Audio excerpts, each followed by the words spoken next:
Hello everyone, welcome to exam ఏ దోస్తీ YouTube channel. ఈరోజు ఈ క్లాస్లో తెలంగాణలో నక్సల్ ఉద్యమం, గిరిజన పోరాటాల గురించి తెలుసుకుందాం.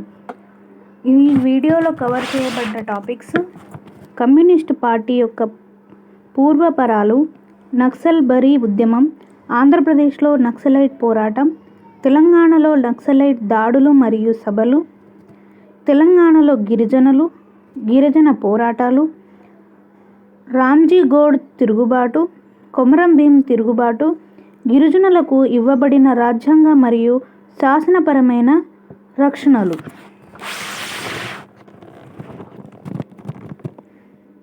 ముందుగా, సమాజంలోని కొన్ని వర్గాలపై కొనసాగుతున్న సామాజిక మరియు ఆర్థిక దోపిడీకి వ్యతిరేకంగా భూస్వామ్య పెత్తందారీ వ్యవస్థలపై తిరుగుబాటుగా దున్నేవాడికే భూమి చెందాలన్న లక్ష్యంతో రైతులు మరియు కూలీల సమస్యలు తీర్చుతూ సమాజంలో సమన్యాయం నెలకొల్పాలన్న ఆశయంతో తుపాకీ గొట్టం ద్వారానే రాజ్యాధికారం సాధ్యమనే ధోరణిలో కమ్యూనిస్టులు చేపట్టిన సాయుధ పోరాటమును నక్సల్ ఉద్యమం లేదా మావోయిస్టుల ఉద్యమం అని అంటారు.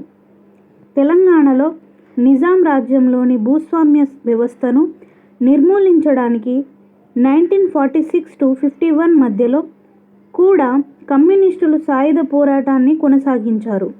అయితే ఆ సమయంలో నక్సల్ అనే పదము వాడుకలో లేదు. 1967లో భూస్వామ్య వ్యతిరేక పోరాటము పశ్చిమ బెంగాల్ రాష్ట్రంలోని నక్సల్ బరీ అనే గ్రామం ప్రారంభమైంది. అప్పటి నుండి ఈ పోరాటాలకు నక్సల్ అనే పదాన్ని వాడతాము. నక్సల్ ఉద్యమ ఆవిర్భావానికి కారణాలు: భూస్వామ్య దోపిడీ. అనాది నుండి భారతదేశంలో బలమైన భూస్వామ్య వ్యవస్థ కొనసాగింది. భూమిపైన పనిచేసేవాడికి హక్కులు లేకపోవడం మరియు హక్కులున్నవాడు పని చేయకపోవడం భూస్వామ్య దోపిడీ యొక్క ప్రధాన లక్షణం.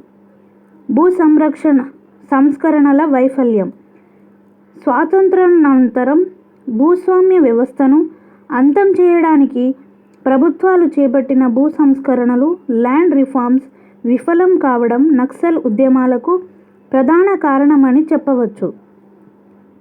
భూ సంస్కరణలో భాగంగా చేపట్టిన జమీందారు నిషేధ చట్టాలు, భూగరిష్ట పరిమితి చట్టాలు, కౌలుదారీ చట్టాలు మరియు సహకార వ్యవసాయము చెప్పుకోదగిన ఫలితాలు ఇవ్వలేకపోయాయి. మూడోది, పేదరికం. వెనుకబాటుతనం మరియు పేదరికం కూడా నక్సల్ ఉద్యమాలకు ఒక ప్రధాన కారణమని చెప్పవచ్చు. ప్రజాస్వామ్య వ్యవస్థ పైన అపనమ్మకం. నాలుగవది, భారతదేశంలోని రాజకీయ వ్యవస్థలోని లోపాలు విప్లవకారులకు ప్రజాస్వామ్య వ్యవస్థ పైన ఉన్న నమ్మకాన్ని అంతం చేశాయి. అందుకే వీరు బ్యాలెట్ను వదిలి బుల్లెట్ నినాదాన్ని చేపట్టారు. కమ్యూనిస్ట్ పార్టీ యొక్క పూర్వపరాలు. 20వ శతాబ్దపు ప్రారంభం నుండి కమ్యూనిస్టు భావాలు ప్రపంచవ్యాప్తంగా విస్తరించాయి. కార్ల్ మార్క్స్ మరియు ఫ్రెడరిక్ ఎంగెల్స్ ఆలోచనలు వామపక్ష భావాలు కలిగిన మేధావులకు ఆలోచింపచేశాయి. కమ్యూనిస్టు ఉద్యమం రష్యా నుండి ప్రారంభమై క్రమంగా ప్రపంచ దేశాలకు విస్తరించింది. 1917న సంవత్సరంలో లెనిన్ నాయకత్వంలో రష్యాలో బోల్షెవిక్ విప్లవం విజయవంతమై రాచరిక వ్యవస్థ కుప్పకూలి ప్రపంచంలోనే తొలి కమ్యూనిస్టు ప్రభుత్వం ఏర్పాటయ్యింది. 1920వ దశాబ్దంలో రష్యా కృషితో ప్రపంచవ్యాప్తంగా కమ్యూనిస్టు పార్టీలు స్థాపించబడ్డాయి. 1920వ సంవత్సరంలో ఆనాటి సొసైటీ రష్యాలో ప్రవాస జీవితాన్ని గడుపుతున్న మానవేంద్రనాథ్ రావు, ఎంఎన్ రావు తాష్కెంట్ నగరంలో కమ్యూనిస్ట్ పార్టీ ఆఫ్ ఇండియా సిపిఐను స్థాపించారు. తాష్కెంట్ ప్రస్తుతం ఉజ్బెకిస్తాన్ రాజధాని. 1934లో పుచ్చలపల్లి సుందరయ్య విజయవాడలో ఆంధ్ర కమ్యూనిస్టు పార్టీ స్థాపించి రాజకీయ పాఠశాలల, పొలిటికల్ స్కూల్స్ ద్వారా కమ్యూనిస్టు భావాలను ప్రచారం చేశారు. తెలంగాణలో వామపక్ష భావాలు కలిగిన నాయకులు ముగ్ధం మహీయుద్దీన్, రాజ్ బహదూర్ గౌర్ మొదలైన వారు 1939న కామ్రేడ్స్ అసోసియేషన్ అనే కమ్యూనిస్టు సంస్థను స్థాపించారు. 1940లో ముగ్ధం మహీయుద్దీన్ జనరల్ సెక్రటరీగా మరియు రాజ్ బహదూర్ గౌర్ అసిస్టెంట్ సెక్రటరీగా తెలంగాణలో కమ్యూనిస్టు పార్టీ స్థాపన జరిగింది. కృష్ణా జిల్లాలోని రాజకీయ పాఠశాలలో కమ్యూనిస్టు పాఠాలు నేర్చుకున్న రావి నారాయణరెడ్డి మరియు బద్దం ఎల్లారెడ్డి తెలంగాణలో కీలక కమ్యూనిస్టు నాయకులుగా ఎదిగారు. 1946లో నిజాం కమ్యూనిస్టు పార్టీని నిషేధించాడు. సిద్ధాంతపరమైన విభేదాలు చోటు చేసుకొని 1964లో కమ్యూనిస్టు పార్టీ రెండుగా చీలిపోయింది. రష్యా కమ్యూనిస్టు పార్టీకి అనుబంధంగా పనిచేసేవారు కమ్యూనిస్టు పార్టీ ఆఫ్ ఇండియా (సిపిఐ)గాను, చైనా కమ్యూనిస్టు పార్టీ వైపుకు ఆకర్షితులైన వారు communist party of India Marxist (CPIM) గాను విడిపోయారు. నక్సల్ బరీ ఉద్యమం 1967లో పశ్చిమ బెంగాల్ రాష్ట్రంలో సిపిఐ పార్టీ ఎన్నికల్లో విజయాన్ని సాధించడంతో అజయ్ ముఖర్జీ ముఖ్యమంత్రిగా, జ్యోతి బసు ఉప ముఖ్యమంత్రులుగా అధికారాన్ని చేపట్టారు. 6 లక్షల ఎకరాల భూమిని పేదలకు పంచుతామనే తమ ఎన్నికల హామీని నాయకులు పెడచెవిన పెట్టారు. దీనితో తీవ్ర అసంతృప్తికి గురైన ఈ పార్టీ నాయకులు చారు మంజుదార్ మరియు కాను సన్వాల్ 1967లో డార్జిలింగ్ జిల్లాలోని నక్సల్బరీ, సిలిగురి తాలూకాలో సాయుధ పోరాటాన్ని ప్రారంభించారు. నక్సల్బరీ గ్రామంలోని సంతాల్ గిరిజన తెగకు చెందిన రైతులను సంఘటితం చేసి భూస్వాములకు వ్యతిరేకంగా సాయుధ పోరాటంను ప్రారంభించాడు. 1967లో సిపిఐ ప్లీనరీ సమావేశాలు బర్ద్వాన్లో నిర్వహించారు. ఈ సమావేశంలో నక్సల్బరీ ఉద్యమ నాయకులైన చారు మంజుదార్ మరియు కాను సన్వాల్ పార్టీతో విభేదించి సిపిఐఎంను వీడి AICCR (all India coordination committee of communist revolutionaries) అనే విప్లవ సంఘాన్ని స్థాపించారు. చైనా తరహాలో మావో స్ఫూర్తితో కమ్యూనిస్టు విప్లవం ద్వారా భారతదేశంలో భూస్వామ్య వ్యవస్థను అంతం చేయాలనేది ఈ విప్లవ సంఘం యొక్క ప్రధాన లక్ష్యం. 22 ఏప్రిల్ 1969న కలకత్తాలో కమ్యూనిస్టు పార్టీ ఆఫ్ ఇండియాను చారు మంజు జనరల్ సెక్రటరీగా స్థాపించి ఏఐసిసిఆర్ను ఇందులో విలీనం చేశారు. సమాజాన్ని బ్యాలెట్ ద్వారా కాకుండా బుల్లెట్ ద్వారా స్థాపించాలనేది వీరి లక్ష్యం. సిపిఐ-ఎంఎల్ ఆధ్వర్యంలోనే దేశవ్యాప్తంగా నక్సల్ ఉద్యమాలు ప్రారంభమయ్యాయి. ఆంధ్రప్రదేశ్లో నక్సలైటు పోరాటం. ఆంధ్రప్రదేశ్లో ప్రధాన కమ్యూనిస్టు నాయకులైన చండ్రపుల్లారెడ్డి, దేవులపల్లి వెంకటేశ్వరరావు, తారిమెల్ల నాగిరెడ్డి, కొల్లా వెంకయ్య తదితరులు ఏఐసిసిఆర్ను అనుబంధంగా APCCR (Andhra Pradesh coordination committee of communist రెవల్యూషనరీస్ను) స్థాపించారు. నక్సల్బరీ స్ఫూర్తితో ఆంధ్రప్రదేశ్లోని శ్రీకాకుళంలో 1967 - 1970 మధ్య సాయుధ పోరాటము ప్రారంభమైంది. ఆంధ్రప్రదేశ్లో ఇది తొలి నక్సల్ పోరాటం. పంచాది కృష్ణమూర్తి, చౌదరి తేజేశ్వరరావు, వెంకటావు సత్యం, ఆదిభట్ల కైలాసం శ్రీకాకుళం సాయుధ పోరాటంలోని ప్రధాన నాయకులు. నక్సల్బరీ నాయకులైన చారు మంజుదార్ మరియు కాను సన్వాల్ శ్రీకాకుళం సాయుధ పోరాటంలో ప్రత్యక్షంగా పాల్గొన్నారు. 1969లో సిపిఐ-ఎంఎల్ గుంటూరు జిల్లాలోని కుత్తిగుంటలో ఒక సమావేశాన్ని ఏర్పాటు చేసి సిపిఐ-ఎంఎల్ రాష్ట్ర కమిటీని ఏర్పాటు చేసింది. 12 మంది సభ్యులు కలిగిన ఈ కమిటీలో కొండపల్లి సీతారామయ్య మరియు కె.జి. సత్యమూర్తి సభ్యులయ్యారు. సత్యమూర్తి శివసాగర్ అనే పేరుతో అనేక విప్లవ గీతాలను రచించాడు. వీరిరువురు కృష్ణా జిల్లా వాసులు మరియు కాజీపేట, వరంగల్లోని సెయింట్ గాబ్రియల్ స్కూల్లో టీచర్గా పనిచేసేవారు. శ్రీకాకుళం సాయుధ పోరాటాన్ని ప్రభుత్వం ఉక్కుపాదంతో అణచివేసింది. 1970 సంవత్సరం కల్లా నాయకులందరినీ ఎన్కౌంటర్లో చంపి ఉద్యమాన్ని అంతం చేసింది. పశ్చిమ బెంగాల్లో చారు మంజుదార్ను కూడా అరెస్టు చేయగా ఆయన 1972లో చెరసాలలోనే మరణించాడు. నక్సల్బరీ మరొక యోధుడైన కాను సన్వాల్ 2010లో ఆత్మహత్య చేసుకున్నాడు. ఆంధ్రప్రదేశ్లోని ప్రధాన నక్సల్ గ్రూపులు: central organizing committee, people's war group, Sunil Kumar Ghosh, K S. Ramanatham, Kondapalli Sitaramayya తదితరులు దీన్ని స్థాపించారు. కొల్లూరు చిరంజీవి, మల్లోజుల కోటేశ్వరరావు, ముప్పల్ల లక్ష్మణరావు, నల్ల ఆదిరెడ్డి తదితరులు దీనిలోని ముఖ్య నాయకులు. చారు మంజుదార్ దీనికి మద్దతునిచ్చాడు. ఎం.టి. ఖాన్ సంపాదకుడిగా కొండపల్లి సీతారామయ్య పిలుపు అనే పత్రికను స్థాపించాడు. ప్రొవిజనల్ సెంట్రల్ కమిటీ దీనిని చండ్రపుల్లారెడ్డి స్థాపించారు. Communist revolutionaries of India Tarimela Nagireddy దీనిని స్థాపించారు. కమ్యూనిస్టు పత్రిక జనశక్తి ఈ వర్గానికి చెందిన వారే నిర్వహించారు. చారు మంజుదార్ ఈ సంఘాన్ని మరియు ప్రొవిజనల్ సెంట్రల్ కమిటీని తీవ్రంగా వ్యతిరేకించారు.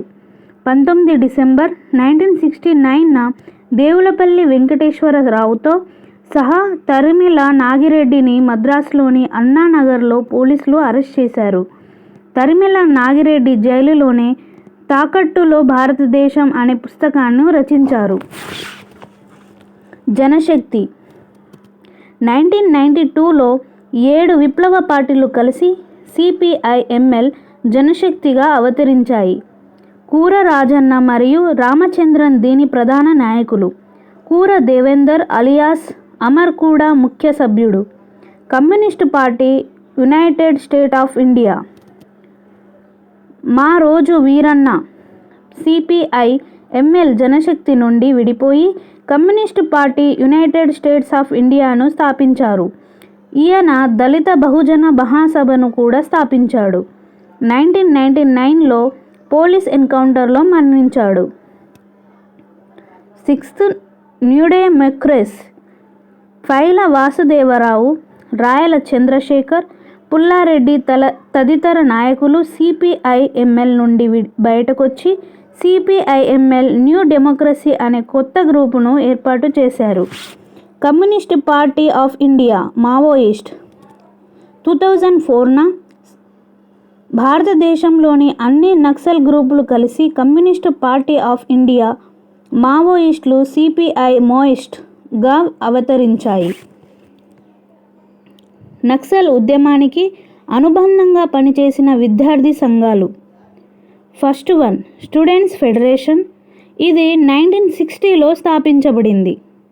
Second one democratic students organisation DSO, ఇది 1969లో స్టూడెంట్స్ ఫెడరేషన్ నుంచి విడిపోయి డిఎస్ఓ ఏర్పడింది. ఈ సంస్థ సిపిఐ-ఎంఎల్కు అనుబంధంగా పనిచేస్తుంది. Third one student federation of India SFI, ఇది సిపిఐ-ఎంకు అనుబంధ విద్యార్థి సంఘం. 1970లో ఏర్పాటైంది. Fourth one progressive democratic students union PDSU, ఇది 1974లో డిఎస్ఓ నుండి చీలిన వర్గం. ఉస్మానియా విశ్వవిద్యాలయంలో జార్జి రెడ్డి అనే విద్యార్థి దీనికి అంకురార్పణ చేశాడు. జీనా హై తో మరనా సీఖో, కదం కదం ఫర్ లడ్నా సీకో అనేది ఇతని ప్రముఖ నినాదం. 1972లో జార్జిరెడ్డిని కొంతమంది దుండగులు హత్య చేశారు. రాడికల్ స్టూడెంట్స్ యూనియన్ ఆర్ఎస్యు 1974లో people's war group Kondapalli Sitaramayya గ్రూప్కి అనుబంధంగా ఆర్ఎస్యు స్థాపించబడింది. ప్రముఖ అభ్యుదయ కవి శ్రీరంగం శ్రీనివాసరావు శ్రీశ్రీ ఆర్ఎస్యు అనే పేరును సూచించారు. ఇది పీడీఎస్యు నుండి వచ్చిన చీలిక వర్గం. చేరుకురి రాజకుమార్ ఆధ్వర్యంలో ఆర్ఎస్యు రాష్ట్ర మహాసభలు ఘనంగా నిర్వహించారు. ఈ సంస్థ యొక్క మొదటి మహాసభ హైదరాబాద్ 1975లో, రెండవ సభ వరంగల్ 1978లో, మూడవ మహాసభ అనంతపురం 1980లో, నాలుగవ మహాసభ గుంటూరు 1981లో మరియు ఐదవ మహాసభ తిరుపతి 1982లో నిర్వహించారు. 1978లో ఆర్ఎస్యు విద్యార్థులు గో బ్యాక్ టు విలేజెస్ గ్రామాలకు మరలండి అనే 100 రోజుల కార్యక్రమాన్ని చేపట్టారు. ఇందులో భాగంగా విద్యార్థులు గ్రామాలకెళ్ళి రైతు కూలీ సంఘాలను ఏర్పాటు చేసి హరిజనుల ఇళ్లల్లోనే బస చేశారు. నారదాసు లక్ష్మణరావు గ్రామాలకు తరలండి నా అనుభవాలు అనే పుస్తకాన్ని రచించారు. గ్రామాల్లో నక్సలైట్లకు అనుబంధంగా రైతు కూలీ సంఘాలను ఏర్పాటు చేశారు. తెలంగాణలో నక్సలైటు దాడులు మరియు సభలు. గతంలో తెలంగాణ సాయుధ పోరాటం భూస్వాముల అరాచకానికి అడ్డుకట్ట వేసి పేదలకు భూములను పంచే ప్రయత్నం చేసింది. అయితే సాయుధ పోరాటం ఎప్పుడైతే ముగిసిందో మళ్ళీ రాజ్యం అండతో భూస్వాములు పెత్తందారులు గ్రామాల్లో ప్రవేశించారు. పాత దోపిడీ విధానాలను కొనసాగించారు. అందుకే మళ్ళీ తెలంగాణలో నక్సలిజానికి ఆదరణ లభించింది. మరీ ముఖ్యంగా ఉత్తర తెలంగాణ జిల్లాల్లో గతంలో సాయుధ పోరాటం చేసిన నేపథ్యం ఉండడం, మళ్ళీ దోపిడీ విధానాలు కొనసాగుతుండడం వలన ఇక్కడి యువకులు, మేధావులు, కళాకారులు నక్సలిజానికి ఆకర్షితులయ్యారు. ప్రస్తుతం మావోయిస్టు ఉద్యమానికి నేతృత్వం వహిస్తున్న వారిలో ఎక్కువ మంది తెలంగాణ నేతలే ఉండడం విశేషం. 1976లో ఆదిలాబాద్ జిల్లాలోని తపాలాపూర్ గ్రామంలో భూస్వామి పితంబరరావు ఇంటిపైన నక్సలైట్లు దాడి చేశారు. ఈ దాడి సమయంలో పితంబరరావు గుండెపోటుతో మరణించాడు.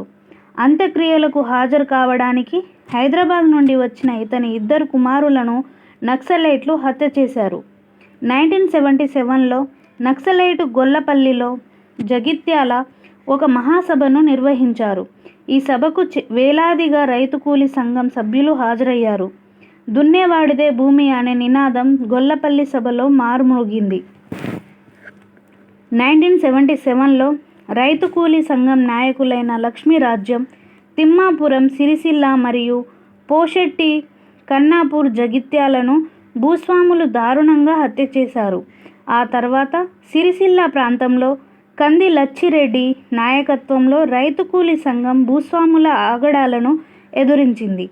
1978లో ముద్దునూరు గ్రామ పటేల్ నారాయణను నక్సలైట్లు హత్య చేశారు. అదే గ్రామానికి చెందిన భూస్వామి రాజేశ్వరరావును సామాజిక బహిష్కరణకు గురిచేసి అతని 200 ఎకరాల్లో వేసిన టేకు చెట్లను రైతు కూలీలకు నరికి తీసుకెళ్లారు. 1978లో చిన్నమేట్పల్లి గ్రామం భూస్వామి జగన్మోహన్ రావు ఇంటిపైన రైతు కూలీలు దాడి చేశారు. భూస్వామి అల్లుడైన బోర్నపల్లి సురేష్ కాల్పులు జరపగా 19 మంది రైతు కూలీలు గాయపడ్డారు. దీనికి ప్రతీకారంగా బోర్నపల్లిలో సురేష్ ఇంటిని దగ్ధం చేశారు. 8 సెప్టెంబర్ 1978న జగిత్యాల జైత్రయాత్ర లేదా రైతు కూలీ శక్తి ప్రదర్శన అనే పేరుతో ఒక మహాసభను జగిత్యాలలో నిర్వహించారు. ఈ సభకు సిపిఐ-ఎంఎల్కు చెందిన అగ్రనాయకులు మరియు 150 గ్రామాల నుండి 35,000 మంది రైతు కూలీలు హాజరయ్యారు. భూస్వామ్య వ్యవస్థను రద్దు చేసి రైతు కూలీలకు భూములను పంచాలని, పోలీసులు మరియు భూస్వాముల దౌర్జన్యాలు అంతం కావాలని జగిత్యాల జైత్రయాత్ర సభ డిమాండ్ చేసింది. ఈ సభ విజయవంతం కావడంతో 1 అక్టోబర్ 1978న పైడిపల్లి, వరంగల్ జిల్లాలో, 19 అక్టోబర్ 1978న లక్సెట్టిపేట, మంచిర్యాలలో రైతు కూలీ సంఘం మహాసభలను నిర్వహించారు. నక్సలైట్ల కార్యకలాపాలు పెరగడంతో హడలెత్తిన భూస్వాములు హైదరాబాద్కు వలస వెళ్లారు. వీరి ఒత్తిడితో ఆనాటి ముఖ్యమంత్రి మర్రి చెన్నారెడ్డి 20 అక్టోబర్ 1978న జగిత్యాల మరియు సిరిసిల్ల తాలూకాలకు కల్లోలిత ప్రాంతాలుగా ప్రకటించింది. 1980లో బీర్పూర్ గ్రామంలో భూస్వామి మరియు కాంట్రాక్టర్లైన వంగపల్లి నారాయణరావును హత్య చేశారు. 1988లో తూర్పుగోదావరి జిల్లాలో ఎస్ఆర్ శంకరన్, పెండగట్టి విజయకుమార్తో సహా 6 ఐఏఎస్ అధికారులను నక్సలైట్లు కిడ్నాప్ చేసి జైల్లో ఉన్న 7 నక్సలైట్లను విడిపించుకున్నారు. 1989న కారంచెడు గ్రామంలో ప్రకాశం జిల్లా ఎన్టీ రామారావు వియ్యంకుడైన దగ్గుపాటి చెంచు రామయ్యను హత్య చేశారు. 1989లో తాడిచెర్ల కరీంనగర్ మండలాధ్యక్షుడు మల్హర్ రావును కిడ్నాప్ చేసి హత్య చేశారు. 27 జనవరి 1993న హైదరాబాద్లోని ఎల్బీ స్టేడియంలో K S Vyas, inspector general of పోలీస్ను హత్య చేశారు. ఇతను నక్సలైట్లను తుదిముట్టించడానికి గ్రేహౌండ్స్ అనే ప్రత్యేక దళాన్ని ఏర్పాటు చేయడంలో కీలక పాత్ర పోషించాడు.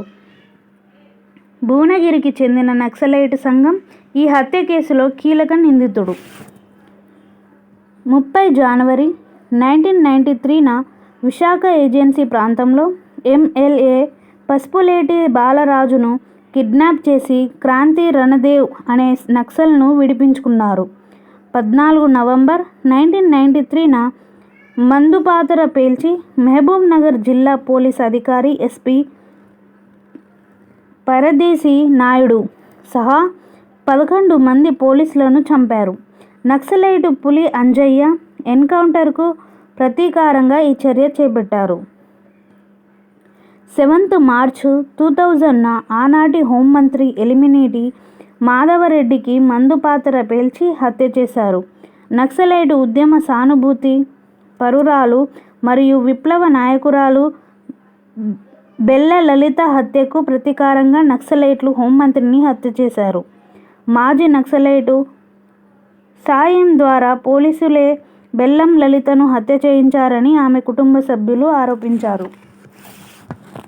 2003లో అలిపిరి, తిరుపతి దగ్గర అప్పటి ముఖ్యమంత్రి చంద్రబాబు నాయుడు పైన హత్యాయత్నం చేశారు.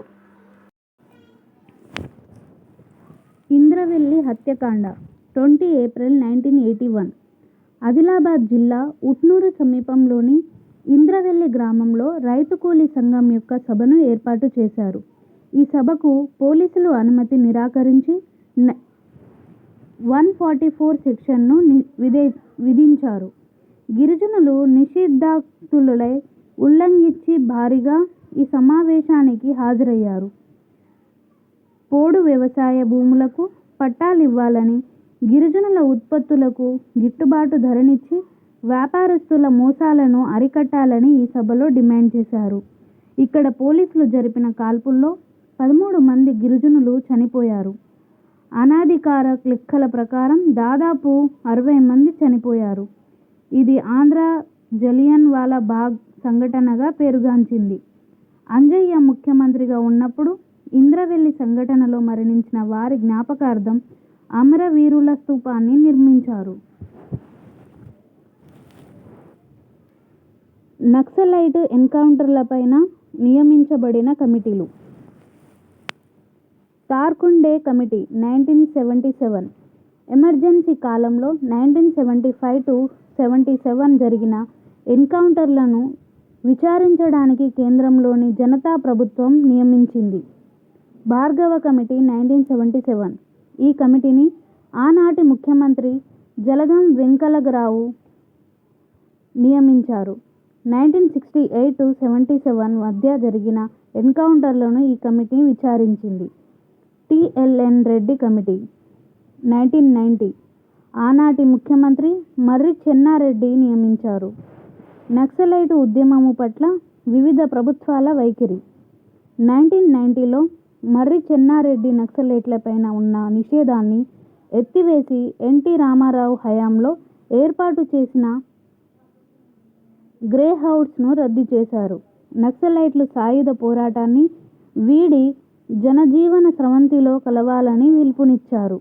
నక్సలైట్ కాంగ్రెస్ నాయకుడైన హయగ్రీవచారిని హత్య చేయడంతో ఆనాటి ముఖ్యమంత్రి నెదురుమల్లి జనార్దన్ రెడ్డి 1992లో నక్సలైట్ పైన తిరిగి నిషేధాన్ని విధించారు. 2007లో నెదురుమల్లిపై కూడా మందు పాతరతో నక్సలైట్లు దాడి చేశారు. 1995లో ఎన్.టి. రామారావు నక్సలైట్ నిజమైన దేశభక్తులు అని వారి ఎజెండానే తన అజెండా అని ప్రకటించి వారిపైన ఉన్న నిషేధాన్ని తొలగించారు. 1996లో అధికారంలోకి వచ్చిన చంద్రబాబు నాయుడు నక్సలైట్లపైన నిషేధాన్ని విధించాడు. 2004లో ఆనాటి ముఖ్యమంత్రి వైఎస్ రాజశేఖర రెడ్డి నక్సలైట్లపైన నిషేధాన్ని ఎత్తివేసి వారిని చర్చలకు ఆహ్వానించాడు. Ramakrishna R K. Alias Akkiraju, Haragopal, Sudhakar, K. Amar alias Kura Devender మొదలగు వారు ఈ చర్చల్లో పాల్గొన్న ప్రధాన నక్సలైటు ఉద్యమ నాయకులు. ఈ చర్చలు విఫలం కావడంతో 2005లో నక్సలైట్లపైన తిరిగి నిషేధం విధించారు. నక్సలైట్ ఉద్యమానికి సహకరించిన పత్రికలు జనశక్తి, తరిమెల నాగిరెడ్డి ఈ పత్రికను నిర్వహించారు.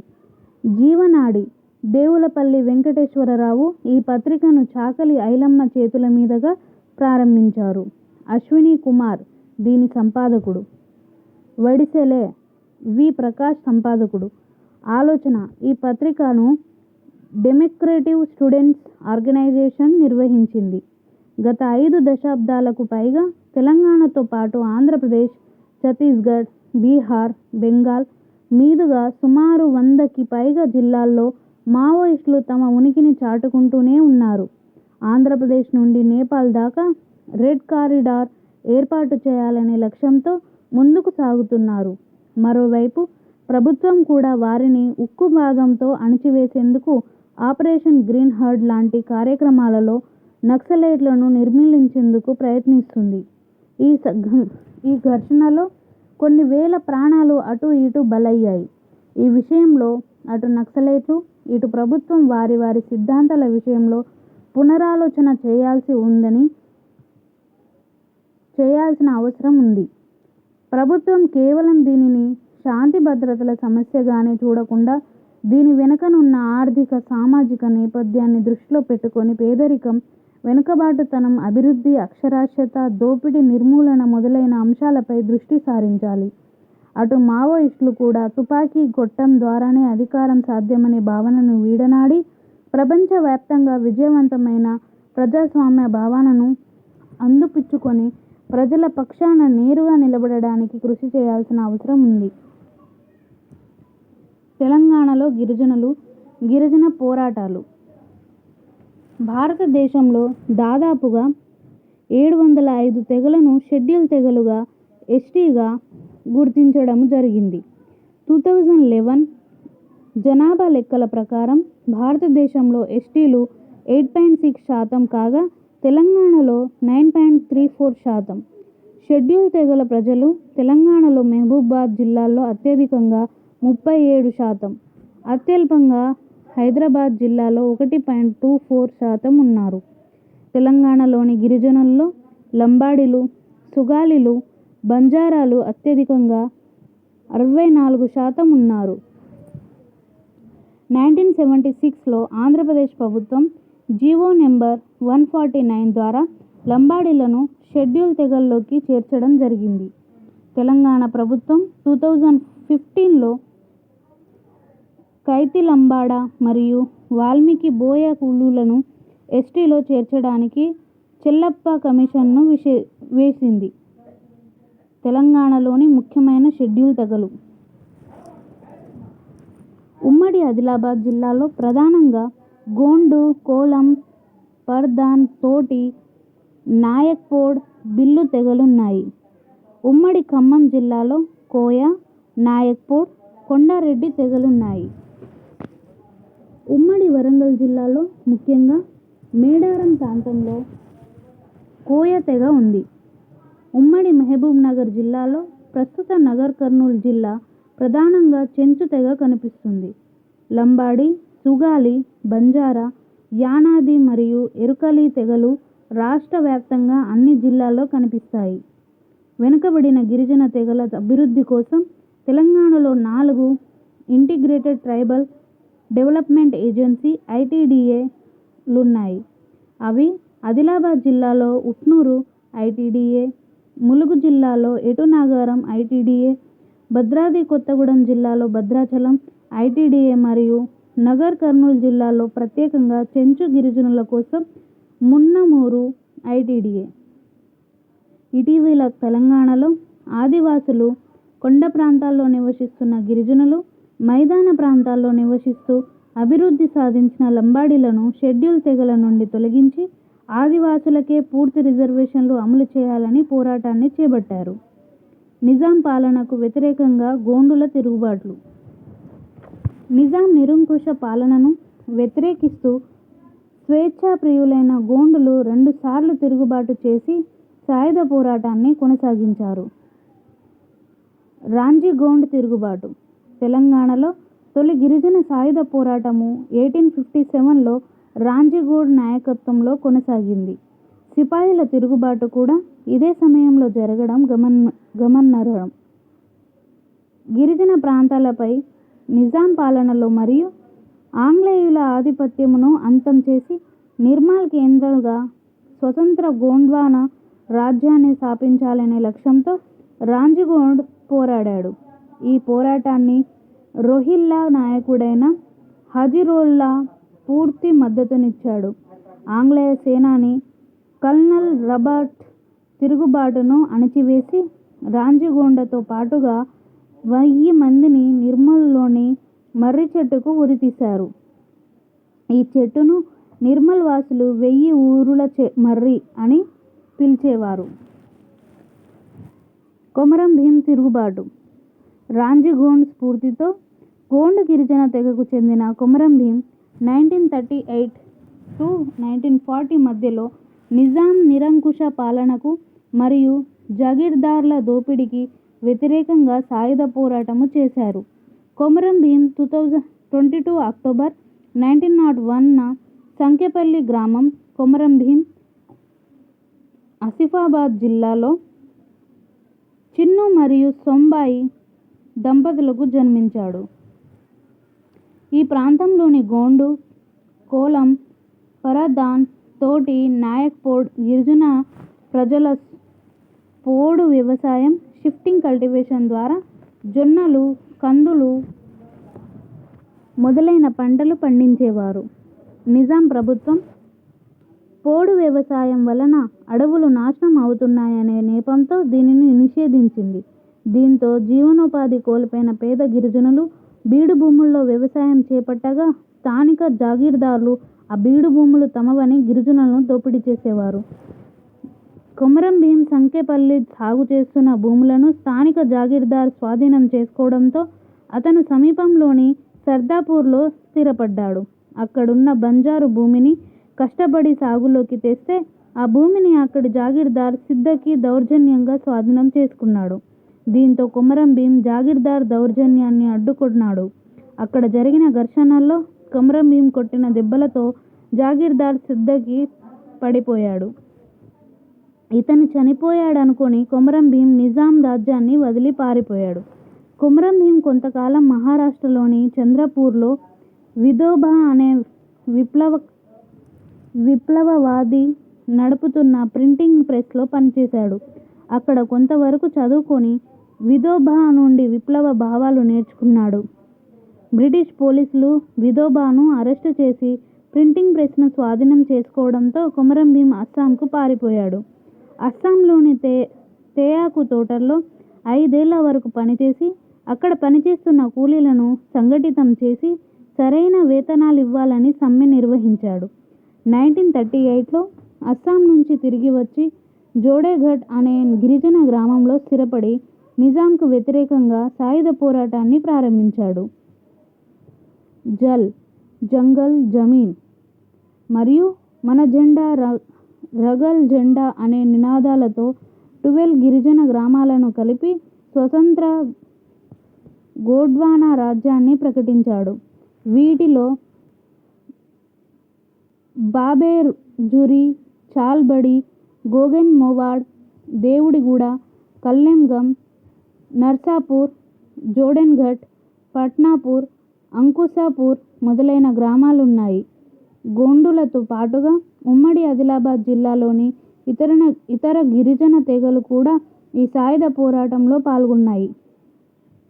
కొమరం, సూర్, ఏను, కొండల్, రఘు, మావాదు పైకు, సుద్దులు మొదలైన వారు సాయుధ పోరాటంలో కొమరం భీంకు ప్రధాన అనుచరులు. కుర్ద్ పటేల్ ద్రోహం చేసి నిజాం అధికారులకు కొమరం భీం గురించి సమాచారాన్నిచ్చాడు.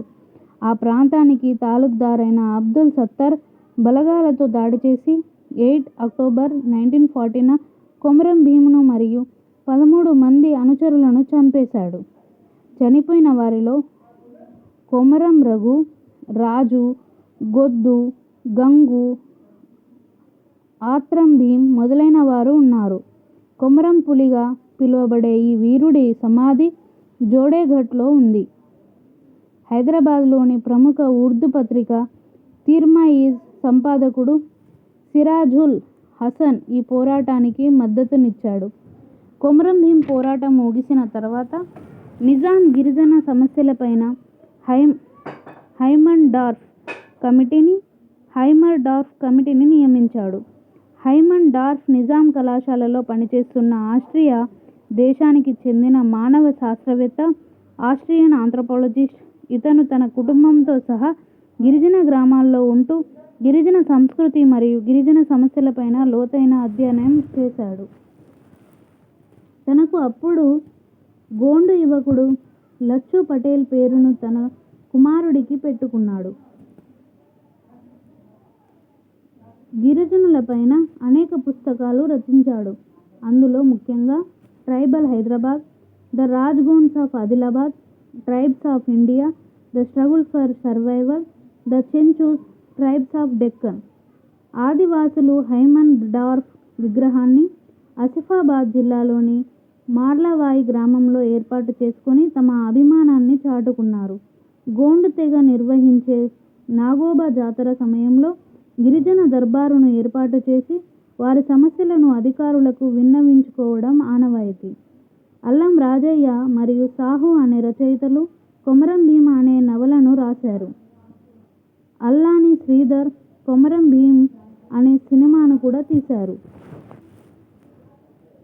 గిరిజనులకు ఇవ్వబడిన రాజ్యాంగ మరియు శాసనపరమైన రక్షణలు, constitutional and statutory protection to the tribes.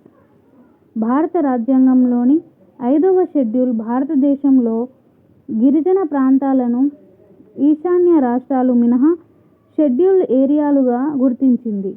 6వ షెడ్యూల్ ప్రత్యేకంగా ఈశాన్య రాష్ట్రాలైన అస్సాం, మేఘాలయ, త్రిపుర మరియు మిజోరాం రాష్ట్రాల్లోని షెడ్యూల్ ఏరియాలను గుర్తించింది.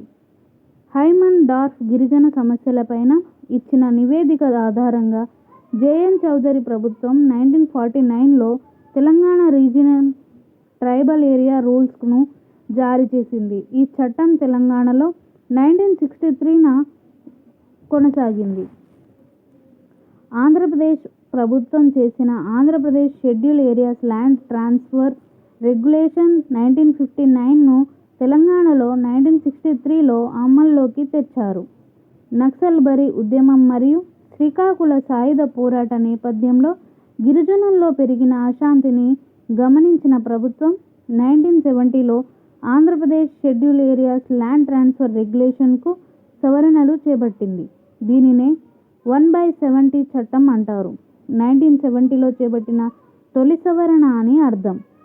1/70 చట్టం ప్రకారం 1. షెడ్యూల్ ఏరియా ప్రాంతాల్లో గిరిజనేతరుల భూములు కొనడం నిషేధం. షెడ్యూల్ ఏరియాల్లో గిరిజనేతరులకు భూములుంటే వాటిని గిరిజనులకు మాత్రమే విక్రయించాలి లేదా ప్రభుత్వం వాటిని కొని గిరిజనులకు పంచడం జరుగుతుంది. షెడ్యూల్ ఏరియాల్లో భూములు కలిగిన గిరిజనేతరులు భూములపైన తమ యాజమాన్యపు హక్కులను సాక్ష్యాధారాలతో నిరూపించుకోవాలి. లేని పక్షంలో ప్రభుత్వం వాటిని స్వాధీనం చేసుకొని గిరిజనులకు పంపిణీ చేస్తుంది. గిరిజనుల హక్కులను మరియు భూములను కాపాడడానికి పటిష్టమైన 1/70 చట్టాన్ని తెచ్చిన ఆది అమలుకు నోచుకోలేదని వైఎస్ రాజశేఖర రెడ్డి ప్రభుత్వం నియమించిన కోనేరు రంగారావు కమిటీ 2005-6 తన నివేదికలో తెలిపింది.